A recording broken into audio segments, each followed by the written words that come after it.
là où on a dû attendre 13 ans pour avoir une suite à Avatar, là on va avoir la suite de ce deuxième film, donc le troisième chapitre, hein, donc Avatar Fire and Ash, au bout de 3 ans. Voilà, donc c'est assez rapide. De toute façon, après, je ne sais pas combien de suites encore James Cameron a prévu de faire donc de suite pour Avatar, mais a priori on aurait encore peut-être encore au moins 2 films, peut-être je sais pas du tout où est-ce que ça va aller.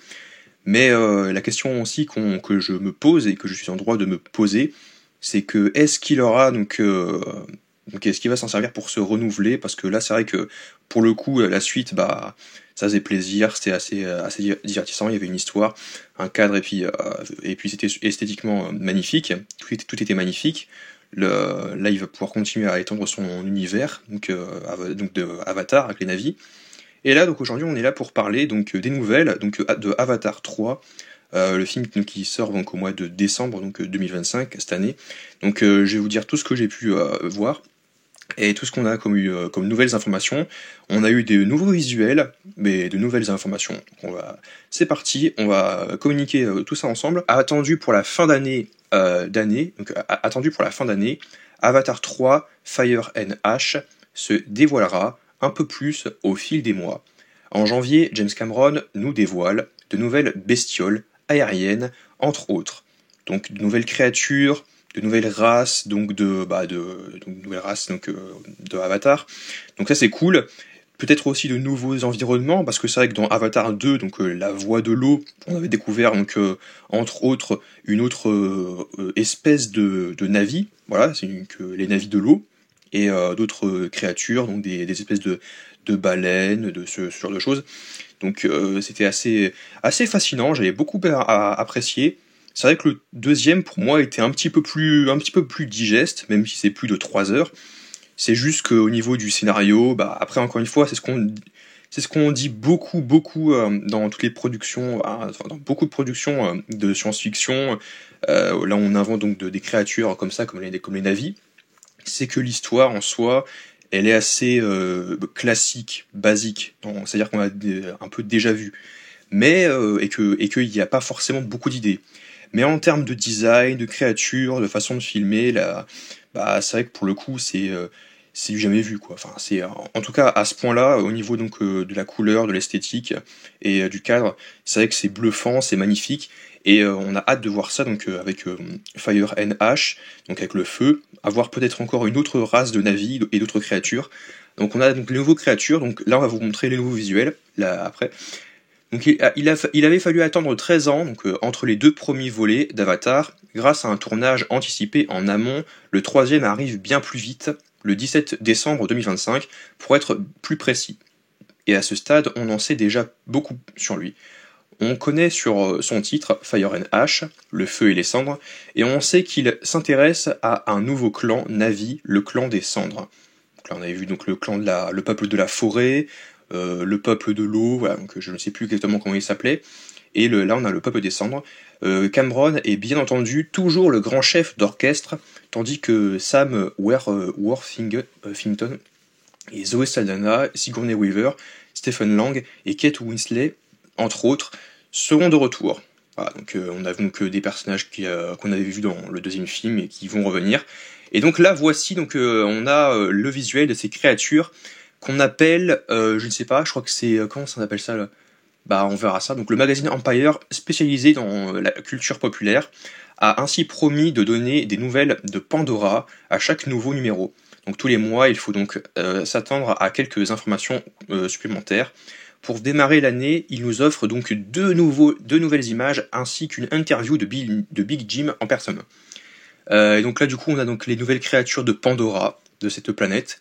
On a ces espèces de créatures avec ailées, avec quatre ailes, et à chaque extrémité de ces ailes, il y a des espèces de excroissance, enfin je sais pas comment appeler ça, mais qui ressemblent à des plumes, enfin pas des plumes, mais voilà, vous les voyez, et c'est assez fascinant. Donc j'aime beaucoup ce design de cette nouvelle créature. Donc effectivement, c'est un peu différent de ce qu'on avait déjà vu donc dans les précédents films. Et ça s'appellerait donc les Notal Navi, ok.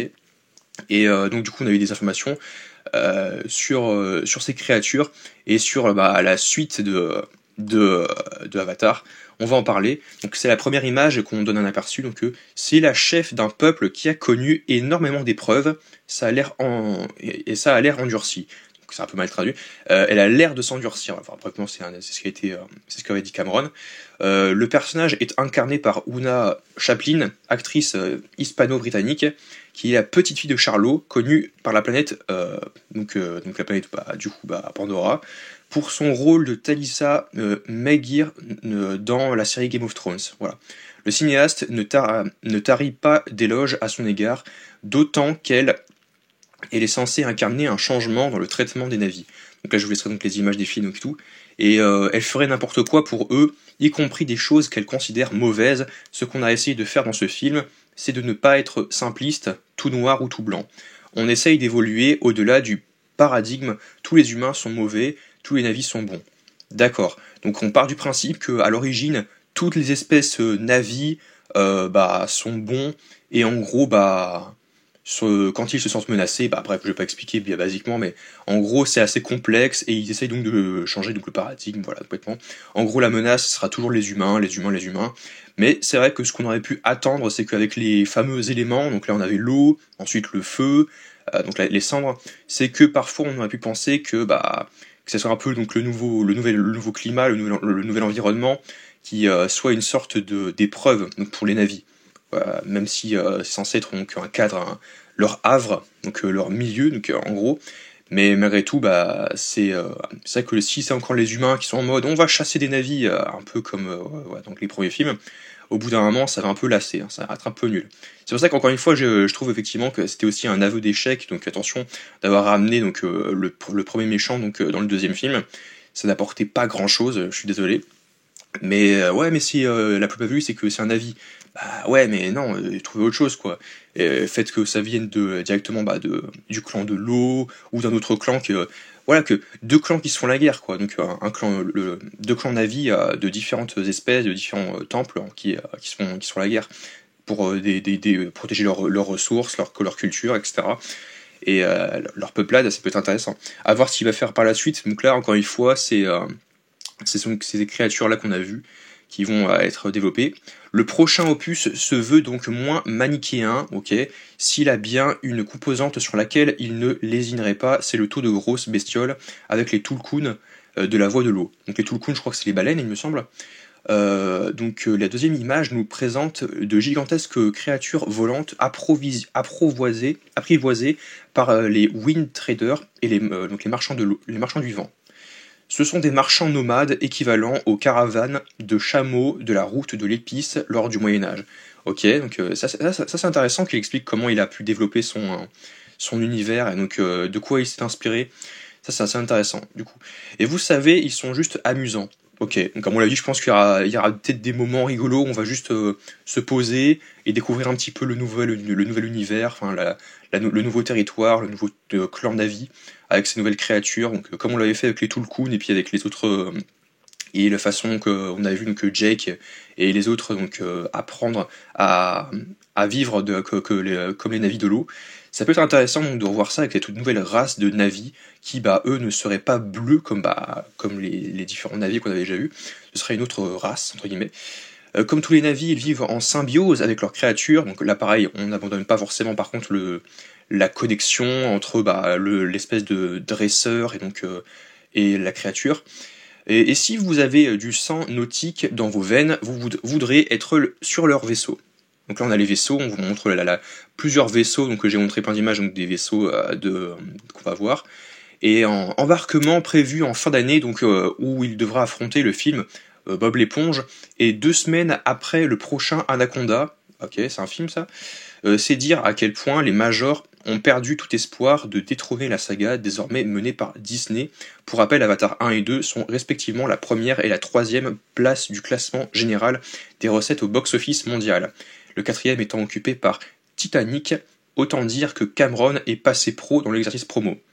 En même temps, sans vouloir c'est aussi un peu pour ça que Cameron est un de mes réalisateurs préférés, parce que Avatar, quoi qu'on en dise, ouais, avec le recul, le premier, il est pas forcément ouf, Mais le deuxième, encore une fois, mis à part quelques défauts comme le retour du méchant et tout, à part ça, j'ai trouvé le film très bien, quoi. La famille, la découverte donc d'une nouvelle peuplade, de nouvelles créatures, donc les navis de l'eau, ce genre de choses, donc toutes ces créatures, donc voilà qu'on avait vu, donc les Tulkun, c'était vraiment fascinant. Donc c'était pour moi, en même temps c'est sûr, c'est pour tout le monde, même si c'est pas forcément très personnel, l'un des meilleurs films de l'année 2022, donc clairement, donc voilà, forcément, y a rien à dire à ce niveau-là. Et Avatar 3, forcément, on l'attend au tournant. Mais encore une fois, j'ai pas envie trop qu'on s'attarde de beaucoup, qu'on en fasse genre 5, 6, 7 films. Voilà quoi, faut qu'il en fasse, qu'il sache où il va, et que après toutes ces années, le temps d'avoir préparé ces films, ils savent déjà qu'est-ce qu'il va écrire. Et encore une fois, il précise que c'est pas forcément manichéen, et que c'est un peu plus développé. En tout cas, c'était toutes les nouvelles et donc images qu'on a eues sur les nouvelles créatures, donc nouvelles aperçus donc concernant les nouveaux navis donc de Avatar pour Avatar 3 Fire and Ash. N'hésitez pas à partager votre avis en commentaire. Ah oui, du coup, je vous ai pas précisé, mais on voit qu'il y a des espèces de petites tentacules ici, donc aux extrémités, donc des espèces de petits vaisseaux aériens. Et n'hésitez pas donc à dire ce que vous pensez donc des films Avatar, ce que vous pensez donc de la licence donc de James Cameron, etc. Et on se retrouve à très vite pour en reparler dans de prochaines vidéos en ma compagnie.